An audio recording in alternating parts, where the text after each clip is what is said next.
So, now that I'm in my last few days of high school, I wanted to reminisce about some key ideas with a couple of photos to show you guys. Let's take a look. I love wide-legged pants. They're so comfortable, so much more than leggings. They've really been trending in these past 4 years.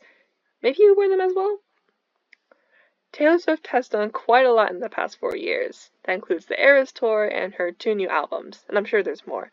But maybe you have a strong opinion about her, or maybe you just don't care. Political debates have sprouted up since I've been in high school. Maybe you thought about the presidential election this year, the foreign policy, or maybe the recent court decision. Now, I'm not trying to make any of you have a discrete opinion on these ideas. In fact, I feel like it'd be quite mundane to persuade you because I'm just a girl on screen. Instead, all of our opinions are based from conformity, or complying to what's socially acceptable, whether that is through friends, families, or peers. And conformity isn't all bad. Conformity can be potty training. Don't pee in your pants and you won't be laughed at. Conformity is also wearing skinny jeans because you and your friends hate wide-legged pants so much. But while none of these ideas are really that harmful, conformity can also be a killer of individualism. And although I'm not trying to convince you that Taylor Swift is a saint of some sort, I need to persuade you how conformity happens in our day-to-day lives more commonly now than ever. And a lot of that recently is not good. I want to tell you a story about my life and a program you may be familiar with. ELD, also called English Language Development, was a program that plagued my elementary school days. This program was originally used to help struggling students advance their English because they had a first-generation household and wasn't really able to develop their skills all that much at home, which is good, right? However, I was put into the program because I went to a Japanese school once a week. And although I was fluent in English and did not have first-generation parents, the ELD guidelines made me stay even when I surpassed regular English tests. Let's take a look at one of the guidelines. Say this for a standard for kids in the program. Produce English but may exhibit fairly frequent errors in pronunciation, grammar, and writing conventions that usually do not impede mating.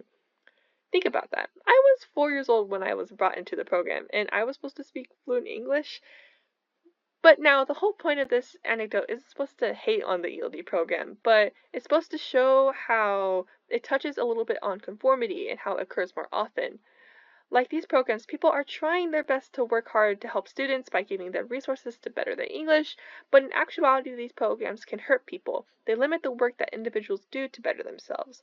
By following these rigid rules, I forgot quite a lot of Japanese, and to leave, I needed to conform to the English language.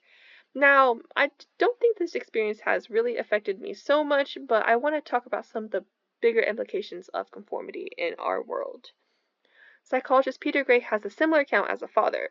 In his interview on a podcast called Hidden Brain, Gray briefly discusses his account of joining a buddying group and building toy cars with fathers and sons. So as suggested, he and his son worked on together to design the car, and as a developmental psychologist, he knew it was important to give his son some freedom, so he let him do his own thing and only really helped him when he needed to. But maybe to your surprise, Gray and his son returned to the group, and the pairs of fathers had really pretty and polished cars, and his didn't look very good, as seen on the right image. Well, that isn't his, but it's just a picture.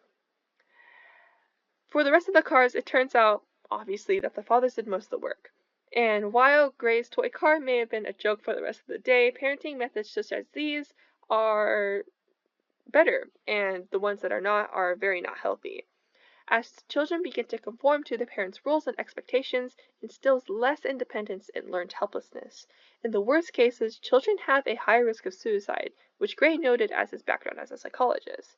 Take the prestigious Journal of Pediatrics, for example, where anxiety and depression have really increased because of children's inability to maintain independence. In this day and age, we've been more dependent and more hands-on with children and assistants, which is good to an extent. However, just from these two sources, there's an obvious detriment to overparenting and giving people no time of day to learn by themselves. And even so, this pattern doesn't stop at adolescence. These issues slip into real-world issues to this day. Oftentimes, another detriment comes about with conformity, where fewer new ideas are made because everyone is the same. Think about political polarization. Nowadays, the media is completely on one side or another and is conformed to one party instead of gathering new ideas. This is a byproduct of conformity and independence on one another instead of venturing out and diversifying into new opinions. As you can see, conformity creates dependence and ultimately limits our individualism that sparks issues that affects every single one of us. With conformity, everyone is affected. However, to that, there are solutions for everyone, and I have a few.